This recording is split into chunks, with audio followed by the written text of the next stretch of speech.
Greetings, greetings, greetings, Facebook family. We're just getting ready to have a wonderful, enlightening, stimulating conversation with A. Peter Bailey about his book, Brother Malcolm X's Strategic Pan-Africanism, an important guide for people of African descent.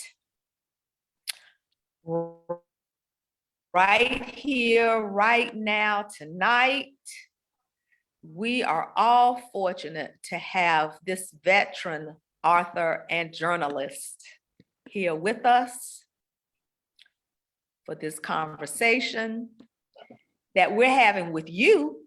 So we're gonna allow some folks to join in, come on in the room with us. The comments are there for you to ask your questions, to say what it is that you have to say.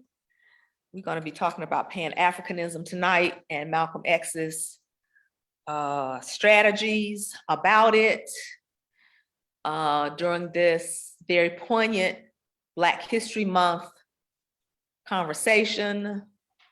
This was the month that Brother Malcolm left us in 1965, in fact, just yesterday.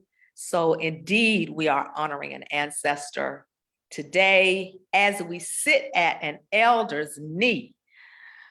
A. Peter Bailey has lived some life, and the richness of his life, we're able to sit at his knee tonight and share in some of it. So we're just gonna wait a few minutes and allow some other folks to join, but be thinking about what your questions might be, what your comments might be. We are happy to see you in the house. This is the third of our author chats for the 2022 Black Book Expo, a conscious literary festival. A conscious literary festival. We have been fortunate to speak with Stephanie Rose Bird. Her book has been of interest to you. Some of you have already come into the Cultural Center to cop your copy, The Healing Power of African American Spirituality. We have it here at the Cultural Center, and of course, we will have it on this Saturday and Sunday when the Black Book Expo becomes an in-person event at the Dominion Energy Center in Rhythm Hall in downtown Richmond, Virginia at 600 East Gray Street. We have also had the pleasure of talking with musician and lyricist Jay Plunky Branch, who is also a poet, and his book, Juju Jazz Poetics. He has this written book. We have it here at the Elegba Folklore Society's Cultural Center. It will be on the table on Saturday, February 26th and Sunday, February 27th, when the Black Book Expo becomes an in-person event. And he said that he was also coming out with an Audible version, so you know that's gonna be funky. And tonight we are so pleased, and you will be too, to be here with A. Peter Bailey. Again, veteran author, veteran journalist. He has so much knowledge in his head and so much love in his heart for Black people. A. Peter Bailey. He is a native son of Tuskegee, Alabama. He attended Tuskegee Institute High School and Howard University. But it was his move to Harlem in 1962 that changed his life forever. This is where he met Malcolm X, or El-Hajj Malik el-Shabazz. And by 1964, A. Peter Bailey was a founding member of Malcolm X's Organization of Afro-American Unity, or the OAAU, and an editor, because I told you he's a veteran writer, of the OAAU newsletter, Backlash. A. Peter Bailey has also been an editor at Ebony Magazine, and he contributes to articles in Essence and in the New York Times. He has penned memoirs about Malcolm X and an autobiography of Alvin Ailey, a lifelong self-proclaimed Malcolmite.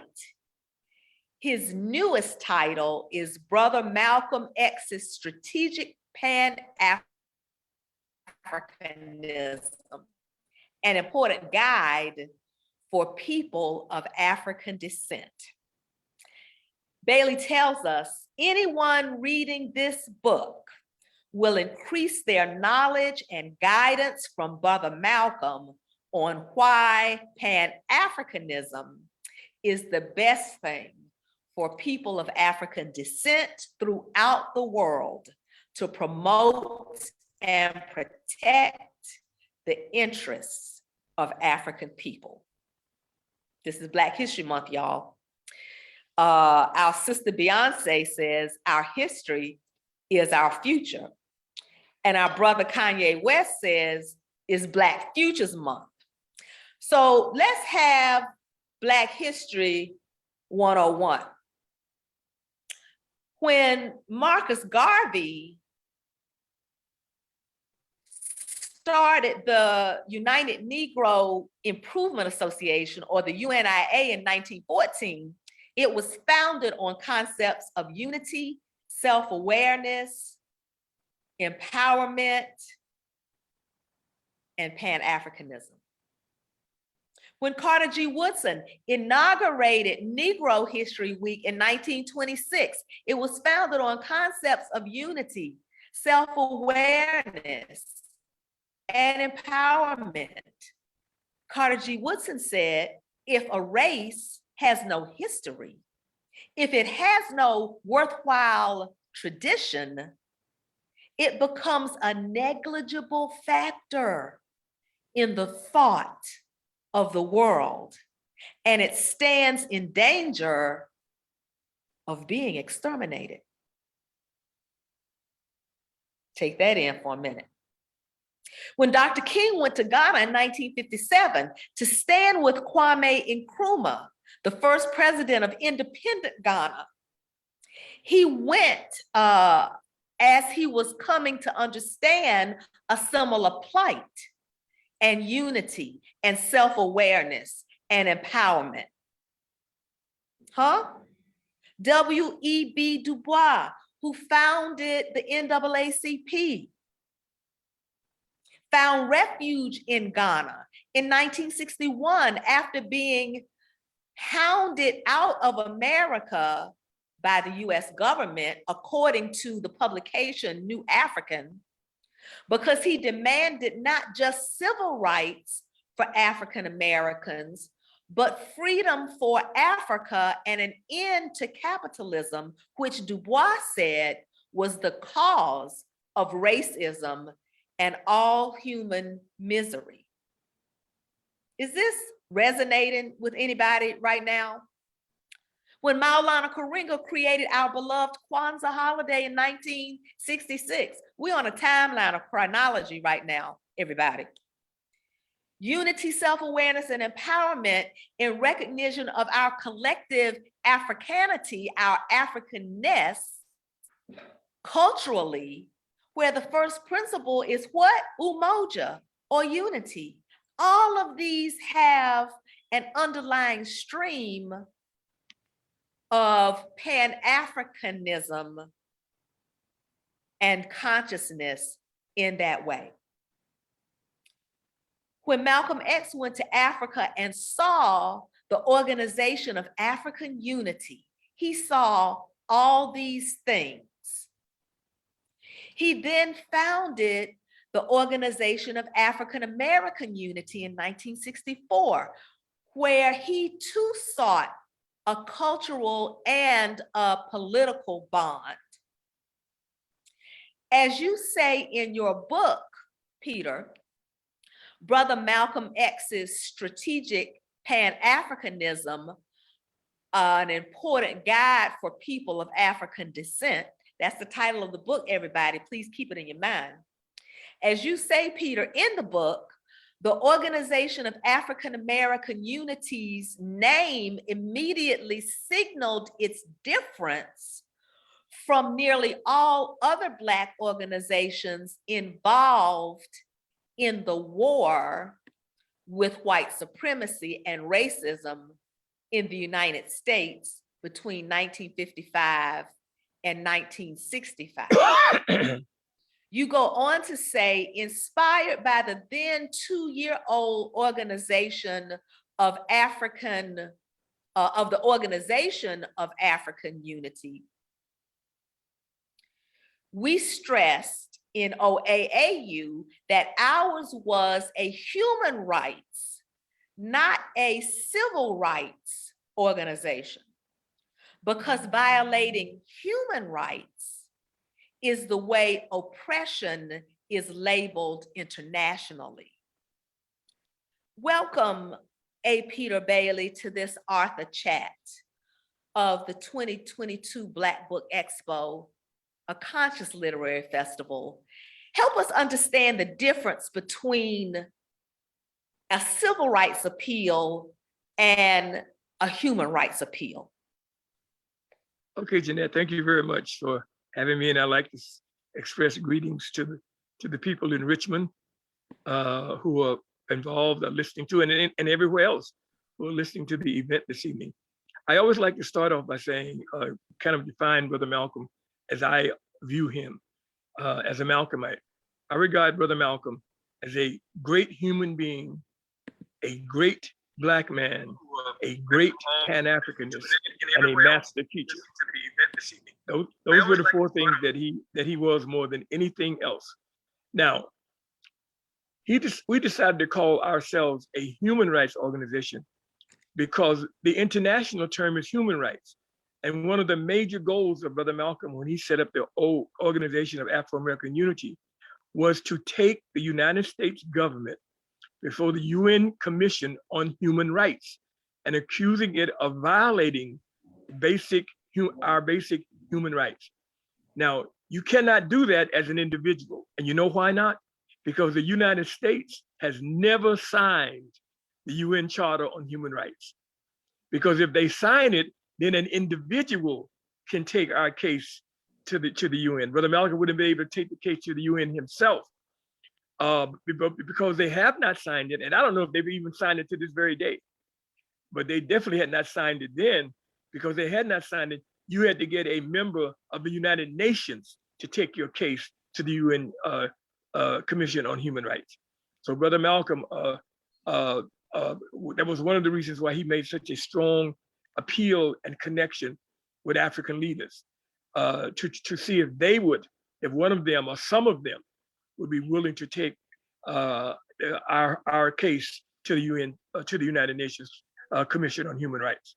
That was the difference. Human rights is international. Civil rights is local.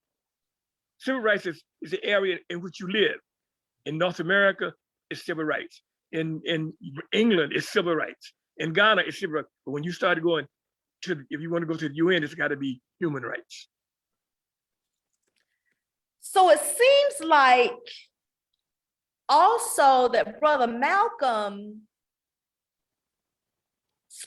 stood out in this Pan-African pursuit because he was, instead of just pointing to Africa as solution, he pointed to Africa to bring the water back to us in the United States, to make a full circle. Yeah. Because what he found there, we could use here.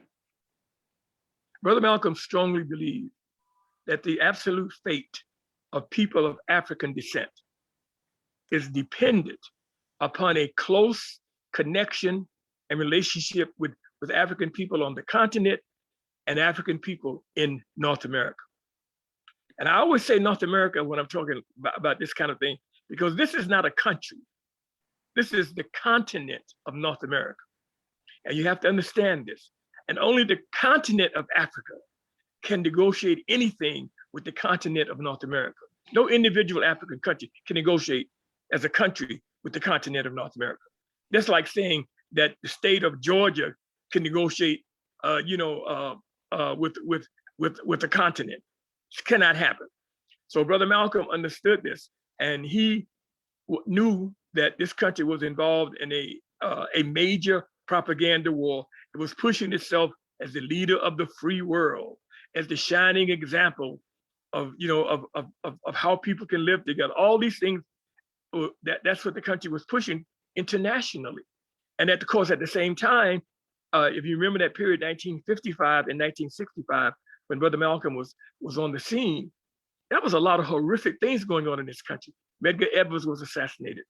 The church was bombed in Birmingham, killing those 4 little girls. I mean, there were at least 40 Black people in this country directly slaughtered in the movement against white supremacy, just in that period between 1955 and 1965. And of course, the government was doing nothing. Every now and then they would move under pressure. For instance, and when Little Rock happened and those kids were being brutalized, as the Black kids tried to go into Little Rock, Central High School in Little Rock, President Eisenhower kept saying, I can't do nothing. That's a federal problem. That's a state problem. That's a state situation. Federal government cannot do nothing. State situation. But when one day, somebody showed him a front page of a Russian newspaper, and the whole front page of the newspaper had pictures of what was being happening to those Black students in Little Rock. The next day, he nationalized the Arkansas National Guard to protect those students. Before, he'd been saying he couldn't do anything.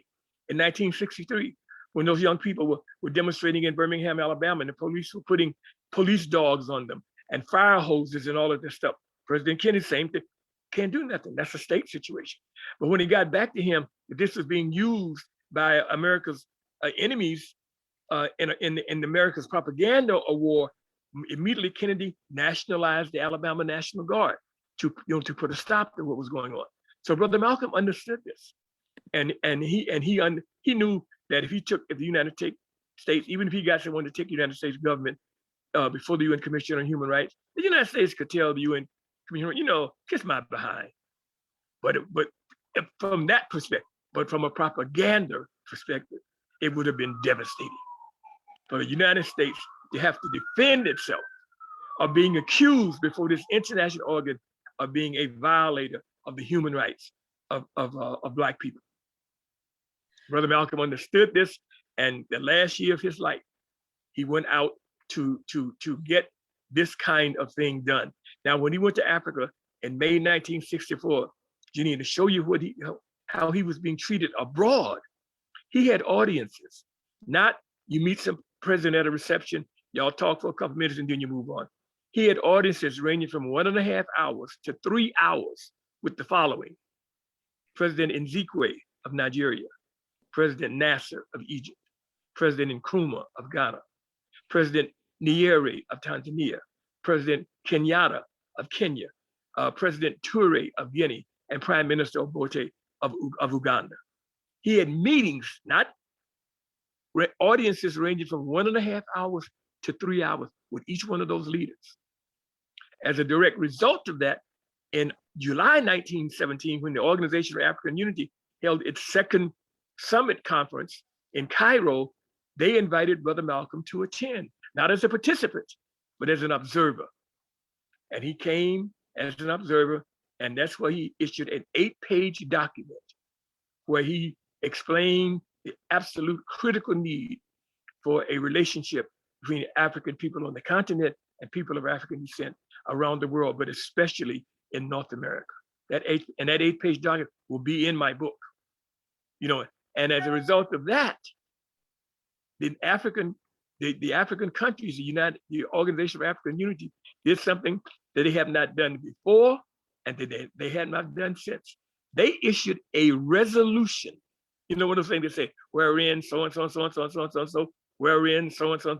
They issued a resolution condemning discrimination, racial discrimination in the United States. And you know, that was unheard of.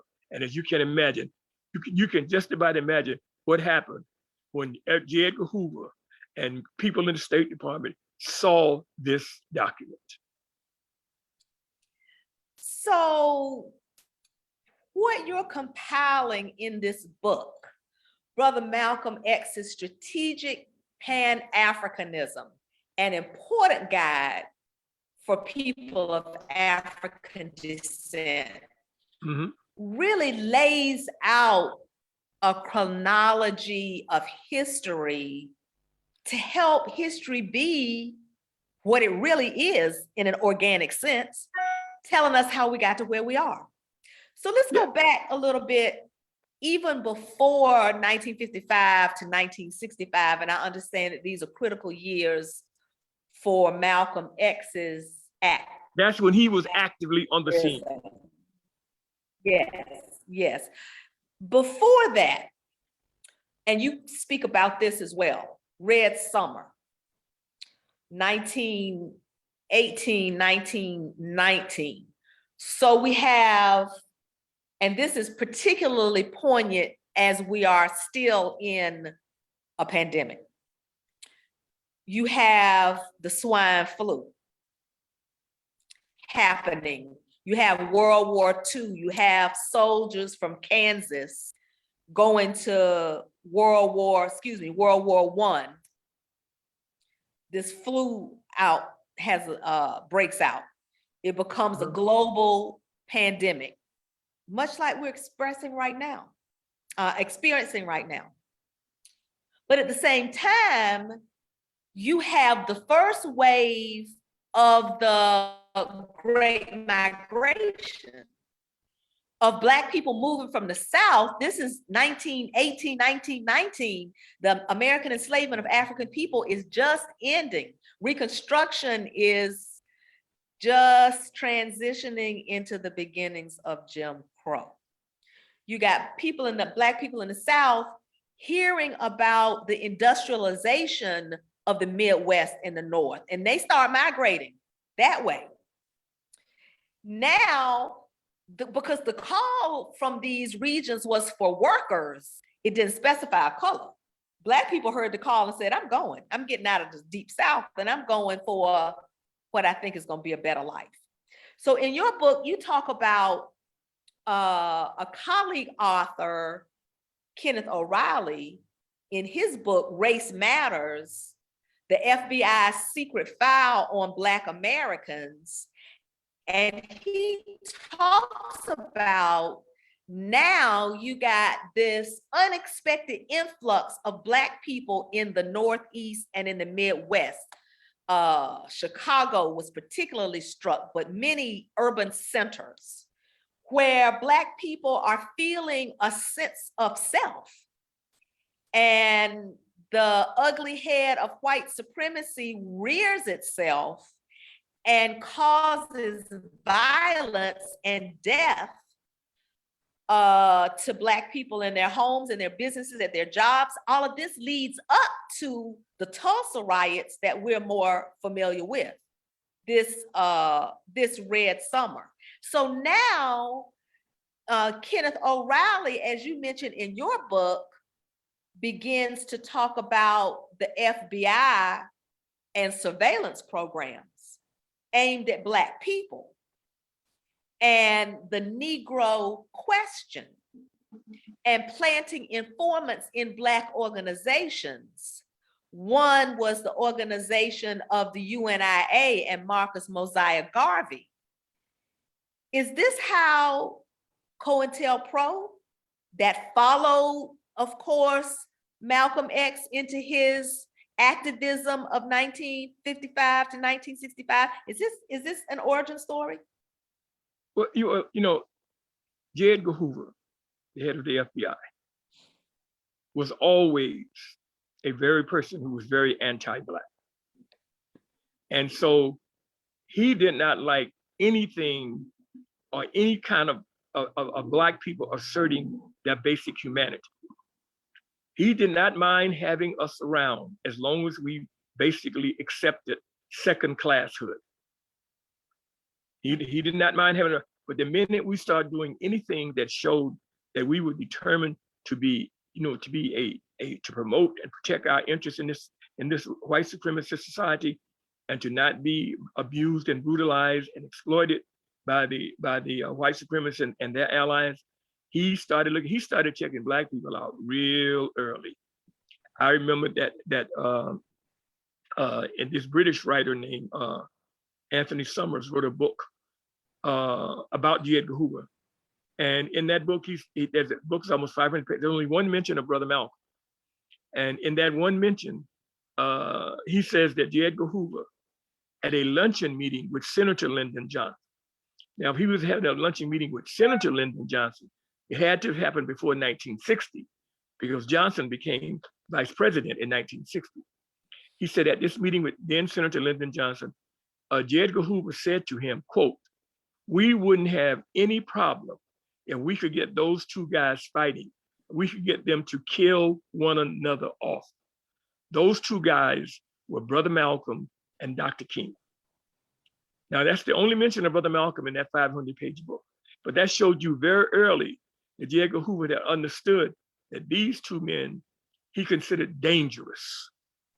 He considered dangerous. And this was later confirmed when he set up the COINTELPRO. Because in the COINTELPRO, there's a section that begins like this. One of the things that COINTELPRO must do is to prevent the rise of a Black Messiah. Malcolm X could have been one had he not been killed. And then he goes on to list people who he considered possibilities. And there were three names in the COINTELPRO. Elijah Muhammad, but they said, don't worry about him. He's too old. At that time, Mr. Muhammad was very elderly. But then they said Martin Luther King, and then Stokely Carmichael, later Kwame Ture. At that time, Stokely Carmichael. So it was basically Martin Luther King and Stokely Carmichael were the ones that Hoover considered possibilities to becoming this Messiah that he believed the FBI must prevent the rise of after the assassination of Brother Malcolm. And if you remember, Martin Luther King ended up assassinated, and Stokely, Kwame Ture basically ended up exiled out of this country. So once again, you saw that what they were doing and how they did it. And I like to say very quickly, the concept of Pan-Africanism, I don't try to claim for a moment that this began with Brother Malcolm. It did not. Way back, even during the times of enslavement and sometimes afterwards, you had Black people who believed in the necessity of us having a relationship with the continent. Martin Delany, who was around the same time as Frederick Douglass, and who started a newspaper, and who later became a part of Frederick Douglass' newspaper. And by the way, Martin Delany's newspaper was called Unity. And he later, when that paper went out, he became a part of Frederick Douglass' newspaper. But you know what Frederick Douglass said about Martin Delany? What? He says, "I thank God I was born a man. Martin thanks God he was born a Black man." Now that's what, but how many of our young people know about Martin Delany? This man was extreme. This brother was extremely, but we don't teach him in our history enough. This brother was one of the ones when the Civil War finally broke out. He was one of the major ones who recruited Blacks into the North, into the Union Army to help fight the white supremacists and enslavers. You know, he was an incredible person, man, and we really need to make our children more aware of him. And then of course Marcus Garvey, was a tremendous Pan-Africanist, and he did all kind of things. And I always believe that the only reason that he was not, they made no attempt to really assassinate him physically was that they could exile him. You know, when they made him leave the country, they brought up those false charges and made him leave the United States. I really truly believe that if Marcus Garvey had stayed in the United States and kept going the way he was going, he would eventually have been assassinated, as Brother Malcolm and Dr. King was. So, you know, this is what Brother Malcolm was. This is what he was dealing with, and this is what he was talking about. And it's this kind of information that he was taking to the African countries when he was traveling around, trying to, you know, develop this whole concept of us working together, this Pan-Africanist concept. You know, he you know what he gave as an example when in one of the OAAU newsletters, you know, the very last one that came out, the last one before he was assassinated. I had been kind of bugging him. I had presented and written and included many articles and statements by him in our newsletter. We did a total of 9 issues. But I was, you know, by this time I'd become like, you know, I'm thinking I'm now Mr. Editor. You know, I'd become like, you know, this is I'm now Mr. Editor now. So I want Brother Malcolm to write an article for the newsletter, not read a press release or a speech or things like that. I wanted him to write an article specifically for the newsletter. So I basically started bugging him. I'll be very frank with you. I started bugging him about that every chance I got. You know, I said, Brother Malcolm, what about that article? So he finally gave me an article, and in that article he talked very strongly about the need for a relationship between the African people, both on the continent and I mean around the world, but especially on the continent and in North America, because he believed that if the people on the continent and those of us in North America would get together and work closely with each other, that would automatically bring in the people in Europe and South America and the Caribbean. He thought that would happen if we did that. But in that newsletter where he talks about that, he tells he's basically talking about, you know, the necessity of African unity as well as our unity with each other. He said, I can't remember the time when I was growing up, people used to say, you don't have a Chinaman's chance. And I can remember when I was growing up, I hearing people say that. That means you don't have no possibility of doing whatever it is that you were trying to do. You don't have a Chinaman's chance. But you know what Brother Malcolm said in that article that he wrote for our newsletter? He said, but since China became a force on the world scene, you don't hear nobody saying that no more. That little statement has gone completely out. You don't hear nobody. And he felt as though when Africa becomes becomes that kind of seen as Africa, then people would be very, very careful about being derogatory or dismissive or disrespectful of people of African descent. That was the thrust of the article that he wrote, and that was the last article. He gave that article to me the day before, on February the 20th, 1965. He gave me that article, and of course he was assassinated the next day. And I never had a chance to put it in the newsletter because we never did another newsletter. The OAU kind of faded out after that. Like we were in such deep grief and despair, and but I kept the article and I published it in a memoir. See, the first book I wrote about Brother Malcolm, from a personal perspective, was in 2013 when I wrote a memoir called "Witnessing Brother Malcolm X, the Master Teacher," and I include that article in in that memoir. But it's also going to be included in the book that I'm working on now. And I must say the book is not ready right now, but there's one thing I can guarantee. That book will definitely be ready by Brother Malcolm's birthday on May 19th. Now, if everything goes the way I want, it'll be ready before then. But I guarantee it will be ready by then. But I'm hoping and I'm working on the possibility that it may be available before then. And the book is going to focus solely on what Brother Malcolm was doing internationally. It's going to have 4 sections. The first section is going to be all Brother Malcolm speaking, press releases that he wrote, excerpts from speeches that he gave, documents that he wrote, statements that he made. The whole first section is going to be him speaking, not me interpreting his speaking. It's going to be him speaking. The second section is going to be the FBI file on the OAAU. I'm going to put the whole FBI, just the way they appear, on the OAAU as the second section. The third section, I'm sorry, right. The third section is going to be all 9 issues of the OAAU newsletter.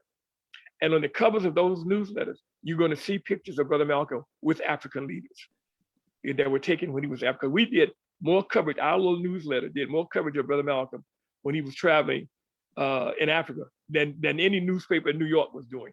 We were covering everything he was doing and saying, and we got, and the last 6 issues of the newsletter, each one will have a photograph of him, usually with the Pan-Africanist type of photograph. And then the 4th section will be the coverage of what he was doing, the coverage in newspapers, and I'm running the actual articles saying where they came from, and I'm running excerpts, maybe a couple paragraphs from books that have been written about him that talk somewhat about what he was doing internationally, and I'm including clips from Ghana, from African newspapers, like one from a paper in Ghana saying that Malcolm X is praised by, oh no, this is Kenya. Malcolm X praised by Kamu MPs. That was done in Kenya. Malcolm X now in Dar es Salaam slams the Americans. Another one in Ghana, Afro-American body to drag US to the UN. And then there's an article that when Brother Malcolm was in Kenya, they had a celebration of President Kenyatta. They had a celebration of what he had done to liberate Kenya from the colonialists, and it listed people who were on stage with him at watching this parade. You know who was on that stage? Brother Malcolm. Mm-hmm. It was an article. So you can see he was getting recognition, and the African leadership was basically almost treating him like he was the foreign minister of people of African descent in this country to the world. Like he was our foreign minister. That's really the way they were treating him, and that's what unnerved the FBI and the State Department and other governmental forces. I got one thing here. One of the things they tried to do to counter what he was doing was they tried to send civil rights leaders to Africa. And one of the ones who went was James Farmer, who was then the head of CORE. And the ambassador in Kenya writes a letter back, sends a memorandum back to the State Department, and he says that Farmer had to some degree counted the impact of 2 visits, to some degree of 2 visits by Malcolm X. In other words, he was saying that they were hoping that the way you read the thing, you'll see that he was saying that I was hoping that Farmer would do a little bit better, but he did at least to some degree have some impact to downplay the impact that 2 visits had been made by Brother Malcolm. This is golden, everybody. I know that you will agree. Peter, you're getting some love notes here by some of the folks on the Facebook side. This is a golden moment as we're being able to hear your memories and really feel them as you're discussing from your book, Brother Malcolm X's Strategic Pan-Africanism, an important guide for people of African descent. This is the 2022 Black Book Expo, a conscious literary festival, everybody. And you are here sharing in this historic moment during Black History Month, or as our brother Kanye West said, Black Futures Month, but I think it's Black Futures every day, every day, every day, every day, every day, every day. And one thing that makes it so important is when we have the good fortune to hear it from an elder. Now, Peter, you wrote for Ebony Magazine, and some folks on here might need a reminder about what that publication was. Maybe also Jet, both critical national publications in the Black community. Yes, how important were these magazines during this period? And how did they help our families understand what was happening? I have a personal thing about Jet. I grew up in, remember I told you I grew up in Tuskegee, and we shared a home with, with my grandparents, and my grandmother, who didn't even go to first grade, but my grandmother subscribed to two publications. One was the Pittsburgh Courier newspaper, and one was Jet Magazine. Now I'm like, at that time, Jet came out in first time in 1951, November 1951, when Jet came out. I must have been about 13 years old, like at the time. I used to devour Jet Magazine. When that magazine came in, I read every word from cover to cover. You know why? Because being down in Tuskegee, Jet connected me with the national Black community. That's how I was connected with the national Black community, was with Jet Magazine. And of course, the Pittsburgh Courier, although the Pittsburgh Courier wasn't quite as national as Jet was. Because Jet was, they were telling you about things happening with Black people at that time all around the world. And then of course with Ebony, we later, my parents and grandparents, they later subscribed to Ebony. And I ended up being on the staff of Ebony Magazine for 8 years, from 1968 to 1976. Wow. And I covered a lot of things for Ebony during that time. And people talk about Mr. Johnson. I some of that stuff they did. But I say, like everybody else, see, I don't believe there's any such thing as a perfect human being. So you have everybody you deal, you have the positive and the negative, and you see, and then you decided that Mr. Johnson, whatever I thought about those hair straightening ads and those skin lightening ads and all that kind of stuff that appeared in Ebony back in his early days. But one thing about Mr. Johnson did not want any large segment of the Black community upset with him. So if Black folks got upset, man, he would respond immediately. And I remember a classic case, Ebony Magazine, I think it was 1966. I had really just come, I started working at Johnson Publishing Company in the New York office in the mail room. I was a mailroom clerk, and I took that job despite all the other things that I had done, because I said, if I get in there, I might be able to work my way onto the staff, because I was interested in getting on the staff of Jet. I didn't really think about getting on the staff of Ebony. So I figured I'd take this job in the mailroom, and I'd become friendly with the Jet people in the New York office, and I would blah, blah, blah. So not long after I'd been working there, February 1966, Ebony ran a cover story, Why Negro Girls Are Getting Prettier. They had about 10 covers. I mean, not 10 covers, but 10 women on that page. Every one of them was light skinned. Well, man, the sisters in Harlem from the various Pan-Africanist, Afrocentric organization in Harlem, they came down and picketed Ebony Magazine. 20 of them came down and picketed Ebony. Now, Ebony is right there in the heart of Manhattan, right across the street from Time Inc., part of Rockefeller Center. And so it was very embarrassing to have these Black women picketing them. So the man who was in charge of the office, Mr. Grayson, at that time he was the head of the advertising. Ebony's major advertising office, of course, was in New York. They only had 5 editorial people, two Ebony people, 1 Jet person, and a receptionist, and then 2 photographers. So they didn't have a huge editorial staff in New York. So Mr. Grayson kind of knew that that he came to me and said, Peter, do you know those young ladies who are down? What are they upset about? I said, well, they were upset about that cover story, A Negro Girl's Getting Prettier, and all the women on the covers are light-skinned women. I said, that's what they were upset about. He said, well, do you know them? I just said to myself, now I've been working here about 3 months. If he found out that I may get fired. So I knew 17 of the 20. I told him I didn't know who they were. I said, I think I know 3 of them. I've seen them around in Harlem. So he said, well, would you go downstairs and see if they would talk to me? So I went downstairs and I told the sister that, I said, don't tell him that you know me. Just when 3 of them came upstairs to talk to him. And that was in February 1966.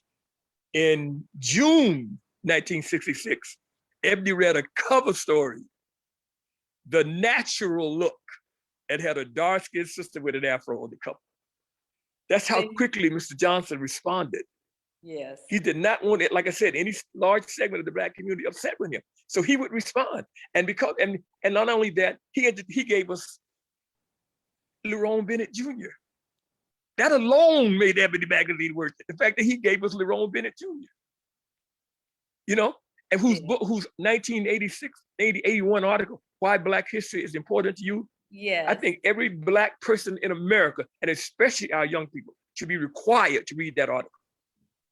Lerone. He did all course meant a lot of other stuff dealing with history, but that article. So that was Peter. I'm sorry to interrupt you. It looks like your camera turned off. Can you flip it back on, please? Okay, I don't know. Oh God, now you know I don't know how to do this kind of stuff. Now. There we go.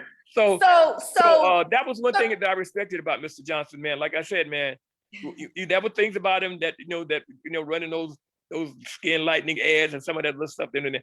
But he also always included at least 2 serious articles.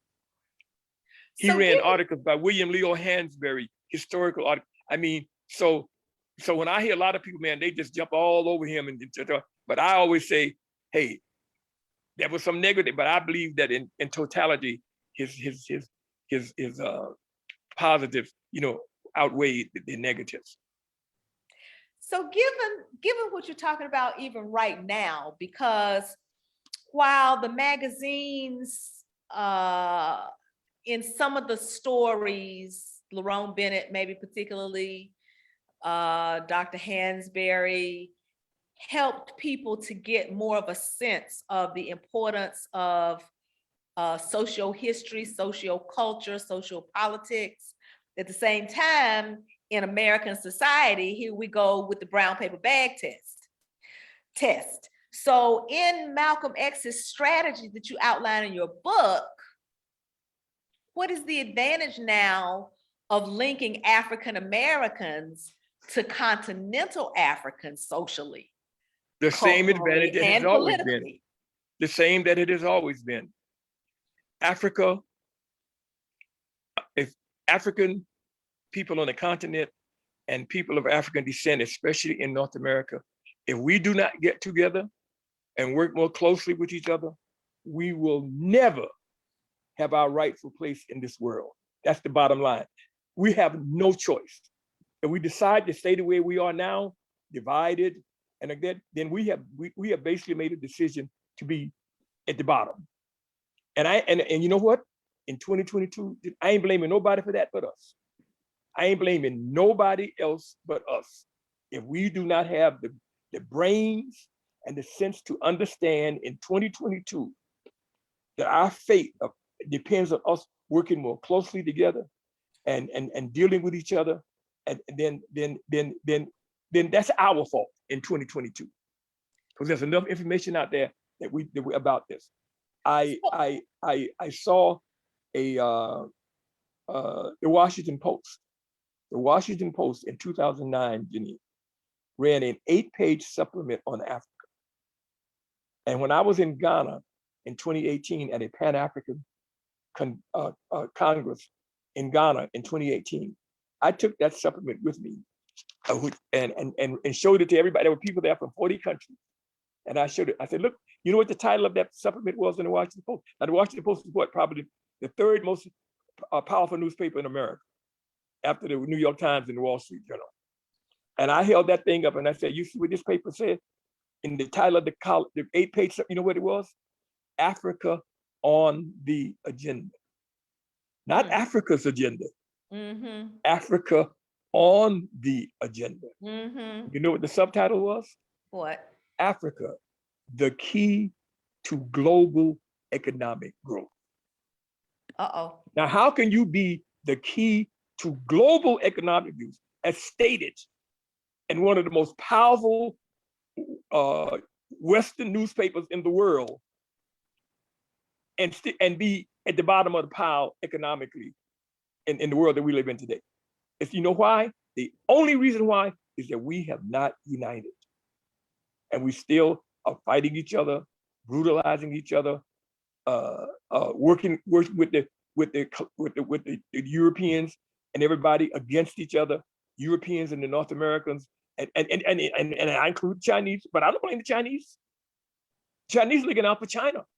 They can come to Africa and bring Chinese people to work instead of hiring Africans. They bring Chinese people to work. How can only the continent of Africa? And Brother Malcolm understood this, and he told us this. Only the continent of Africa can negotiate with the continent of North America. No individual African country can negotiate with the continent of North America. And although the European continent is not as united as physically as the North American continent, psychologically and racially, they are just as united. And although they fight each other and kill each other, the Germans and the French and the Portuguese and the British, they beat up on each other. But when it comes to Africa, they're all of one mind. And that is that Africa is to be exploited. And of course, Asia, China looks upon Africa as a place to get Africa, the key to global economic growth. So if we don't act on that, I'm only blaming us. I ain't blaming nobody else. Not So in 2022. So is your book a chronicle of sorts, or is it a manual to help to fix? No, this is a book, and it's divided into these 4 sections. Brother Malcolm talking about his Pan-Africanist ideas and concepts and what he was doing, what he was advocating in his own words. The second section, the FBI files on the OAAU and Brother Malcolm about what it was doing.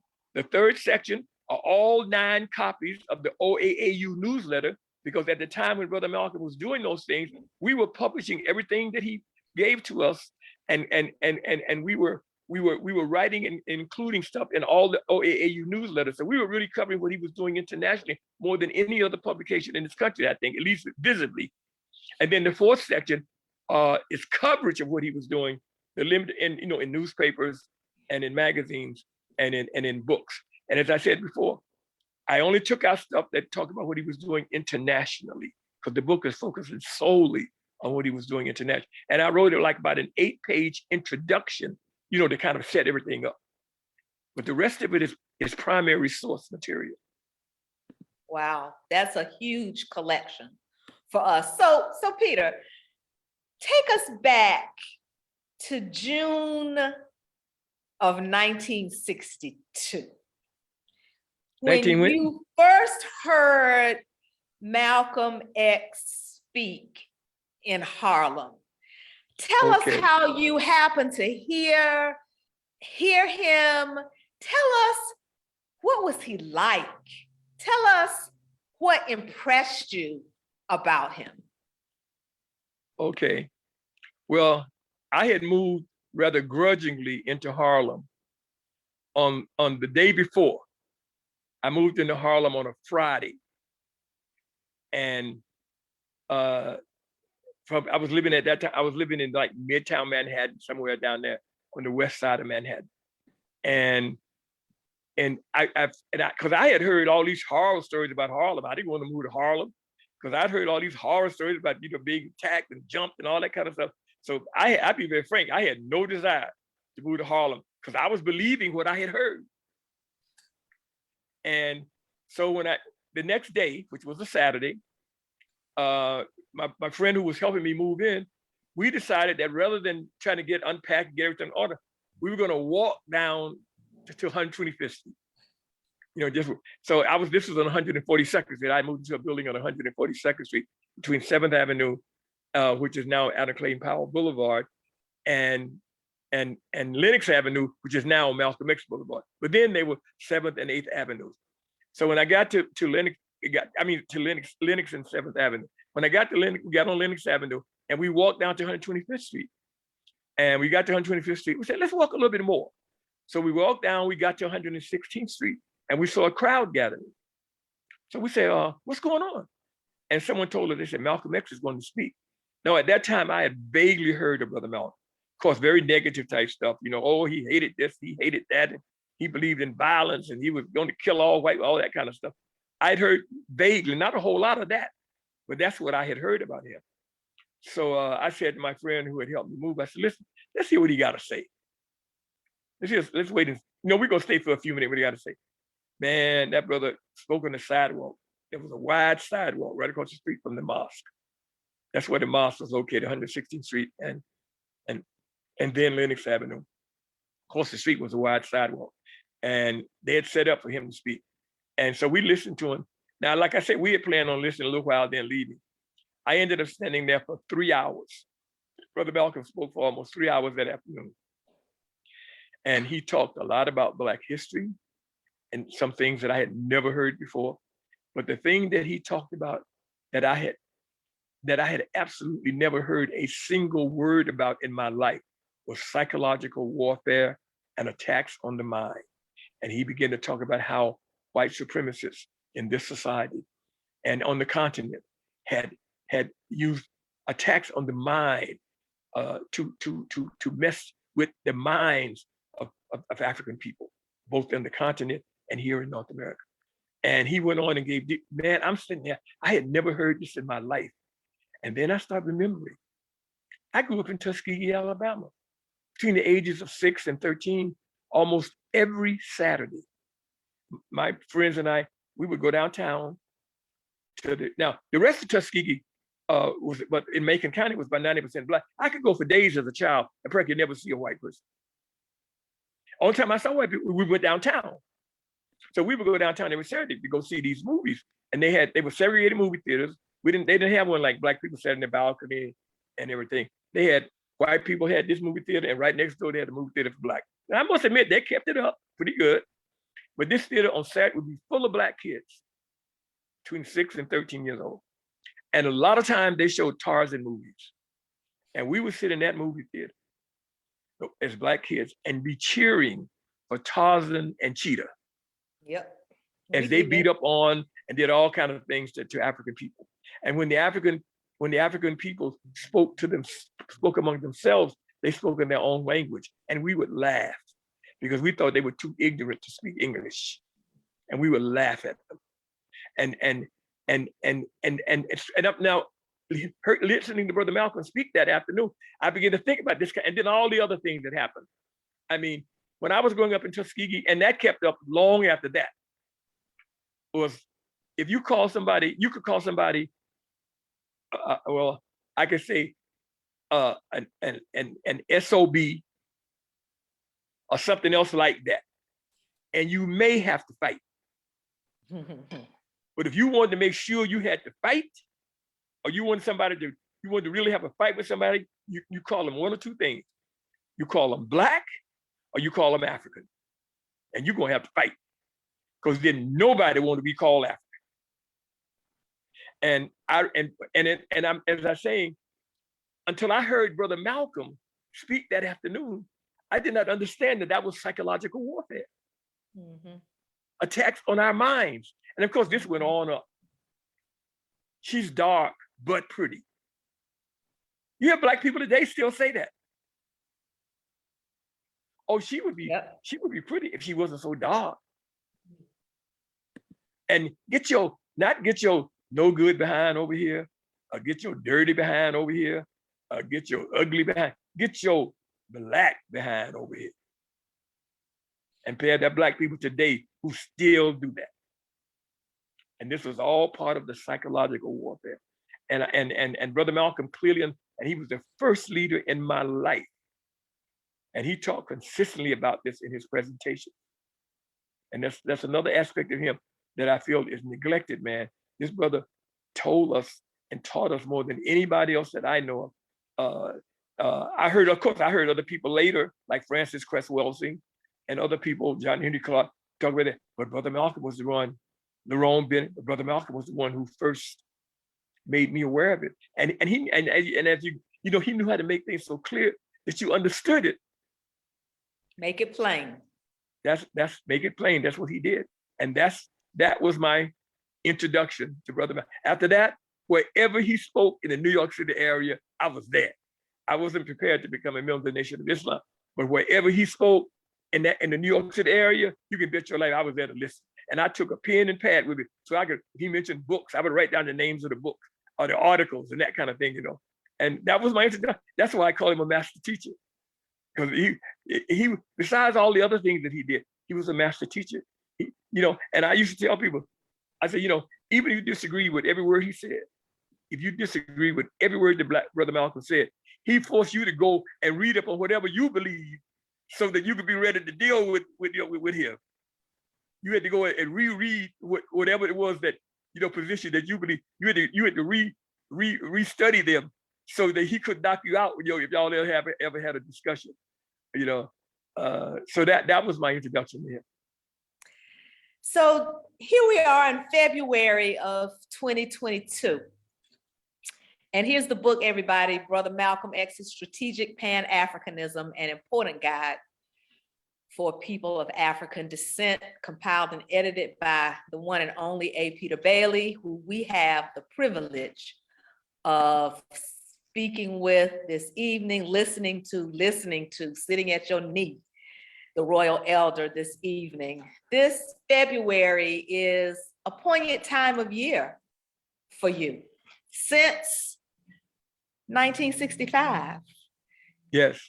Malcolm X's assassination day was yesterday, February 21, 1965, and your birthday is in 2 days? 2 days, February 24th. 24? February 24th. And so and since my birthday happened, my birthday came 3 days after the assassination. That's why I say my 27th birthday was the worst birthday of my life, because my 27th birthday was 3 days after the assassination. And so every single year, it's been the same. This effort began with OAAU and OAU in 1964, and only 1 year later, Malcolm X was dead. Did this effort die with him? No, it was severely hurt. But there are people who we are still trying to carry out what he's doing, and we have not done it. We have not. We have a very difficult time because our people have just refused to really accept the whole thing of unity, and follow the leadership of people who had us in mind. And we followed what Marcus Garvey was saying, and we followed what Brother Malcolm was saying, and we followed some of the concrete stuff that Dr. King was saying. We'd be in much better position as a group of people today, both on the continent of North America and on the African continent, if they followed what Nkrumah was saying, if they followed what President Nyerere was saying, if they followed some of the things that President Kenyatta was saying, Africa would be in much better position. When I went to that conference in 2018, a group called the Pan-African Federalist Movement. This is a group of young brothers and sisters. I don't say young, but a wide age of brothers and sisters. We're trying to reestablish, develop a serious organization that will talk about, and it's called the Pan-African Federalist Movement. And our position is that the one thing that the continent of Africa can learn from the continent of North America is the way they are unified. I mean, you have the 50 states, and then you have a federal city. And we believe that if those African countries became states with their own, you hear people say, when you hear Americans, especially white Americans, when they travel, in the United States, they call themselves, I'm a Californian, I'm a Georgian, I'm a New Yorker, I'm a Michigander. That's within the United. But when they go abroad, what do they say? I'm an American. And our position is that should be you can call yourself, on the continent, I'm a Nigerian, I'm a Ghanaian, I'm a Tanzanian, I'm an Ethiopian, etc. But when you go abroad, it should be I'm an African, because it's a united continent. And they have these 56 countries are now united, and they have a federal city. We like the idea of a federal city. like DC is, for North America. And Jenny, I don't think that, like I said before, we either will do this or the continent will be always on the bottom. We really don't have a choice. Because the Europeans got very smart. After they saw they could not stop what they call so-called African independence. You know what they started doing? If you put 10 Africans on 1 acre of land and they called themselves the Republic or whatever, the next day they would have ambassadors from Paris, London, North America, Russia, China. Because why? Because they want to see all these little tiny entities, knowing that they will never be able to do anything, but they are still the key to global economic growth. And if they ever united and became the continent of Africa, man, I tell people now, Janine, this is my position. You cannot be a Muslim Pan-Africanist or a Christian Pan-Africanist or a Nigerian Pan-Africanist or a North American Pan-Africanist or an Igbo Pan-Africanist. You got to be a Pan-Africanist Muslim, a Pan-Africanist Christian, a Pan-Africanist North American, a Pan-Africanist Tanzanian. In other words, Pan-Africanism has got to be the first identity. Nobody's saying everybody got to be the exact same or believe everything exactly the same.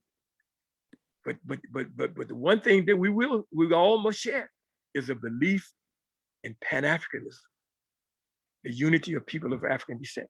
And I think Brother Malcolm believed that strongly. And so did other, even that, people, sometimes I think people, I wrote a play called Malcolm Martin Medgar, in which I have the three of them in the hereafter, and they're looking down and commenting on things that have happened since their assassination. And Wow. One of the things that they talk about is, why haven't we, some of the concrete things that they suggested that we do? I wonder why they haven't done those things. I have them kind of talk that among their in that conversation with it, because they're looking down from the hereafter and commenting on things that have happened since their assassinations. And some of them are funny. They say funny things like, have you ever seen so many blondes in your life? So many black blondes? And Brother Malcolm, yeah, I even see blondes with braids. I see braided blondes these days. Some of the stuff is funny. And some of it, of course, but my position, man, is that if we truly believe, if people truly believe in as Malcolmites, if people truly believe what they said they believe in Dr. King, if they truly believe that what Medgar doing, we need to stop saying that unless we're gonna get together. Because until we get together and carry out the guidance these brothers gave us, we're just jiving. We're just jiving, man. We're not. And I'm not saying all across this country, I think there are serious black folks, but we're not. But as a unit, we are just not doing the things that we need to do to promote and protect our interests in what I still call a white supremacist society, and we're paying a price for it. You heard it first, everybody. A. Peter Bailey, his book is Brother Malcolm X's Strategic Pan-Africanism, an important guide for people of African descent. This is the final author chat for the 2022 Black Book Expo, a conscious literary festival. Peter, when is the book going to be available? Like I said, the only thing I can guarantee that it'll be ready by May 19th, Brother Malcolm's birthday. I'm hoping to have it ready earlier than that. I want to have it ready sometime maybe by mid-April. But I will let you know so you can spread it out. We hope that you will. Yes, we hope that you'll send some copies. So you can spread the word among your people. Absolutely, absolutely. This has just been a joy to spend time with you this evening and just learn. And we know that all that you shared, there's so much more to say. We want to invite people to come out as the Black Book Expo becomes in person. This weekend, Saturday and Sunday, February 26th through February 27th, we start at 3 o'clock. We are at the Dominion Energy Center in Rhythm Hall, 600 East Grace Street. For those of you who are in Richmond or who are in an easy drive from Richmond, we'll have books of all genre on the table for you to come, books for children, books for young adults, books of all kinds of topics that you can browse through and choose to add to your collection. It's a conscious literary festival, so we're gonna have some music. We're gonna keep it social. We have singer and pianist Calvin Brown performing on Saturday towards the evening, you know, as the lights start to get low a little bit. Then on Sunday, Culture Queen is coming with her book and performance, I Love the Me I See. Bring your children, elementary school age, particularly. Her performance is going to be at 4 o'clock, and then we're going to end the evening with the sultry and talented jazz songstress, Desiree Roots. Jeanette, what is the exact date of your event? Pardon me? What is the exact date?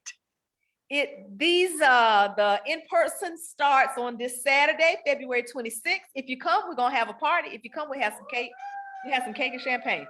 And then February 27th, Saturday and Sunday, February 26th and 27th. 26th and 27th. Okay. 3 o'clock to 7 o'clock. It's free, of course, to come, and stay tuned, Facebook family, because we may do a live stream that from one of the days. We got to see what's going on. We'll let you know if we're going to do it. If you're too far away to come, or you don't feel comfortable coming out amongst the people, we chose to have it at this space so that we could socially distance very easily and still be together. So join me again in thanking A. Peter Bailey for being with us tonight. I know that you got all filled up as I did. And we will look to see you this weekend. Sharon, you don't have to register or get tickets. Just show up with your smiling face. Thank you, Angela, so much for coming yourself. We hope that you learned some stuff, got some perspective, because that's the whole point of a conscious literary festival. There's so much inside the book, the stories, the personalities, the knowledge. And we got filled up with this knowledge tonight from the one and Janine, only. could I leave a contact number if anyone who might want to call me? If you want to, you leaving it to the whole universe. I have a number. It's a landline number. Okay. And I'm saying that it's 202-291-4560. And people can call me. It's a landline. If I'm not there when you call, then you can leave a message, and I'll always leave a number so I can return the call. Say it one more time. 202-291-4560. And we'll leave it at that. It's the regular old-fashioned phone, and if I'm not there to pick it up, then you can leave a message. But if you leave a message, you must always leave your number, because I have no way of getting the number unless you leave it for me to make a return call. And we'll leave it at that. We're so happy. We got the folks in our Facebook family thanking you for the time that you've spent with us this evening. And we appreciate everybody who chose to join in, and we'll look to see you on Saturday or Sunday for the in-person version of the 2022 Black Book Expo. Thank you for inviting me, and thank you for keeping up the good work you're doing in public and getting information out. That's extremely important. Well, you are certainly an inspiration for that.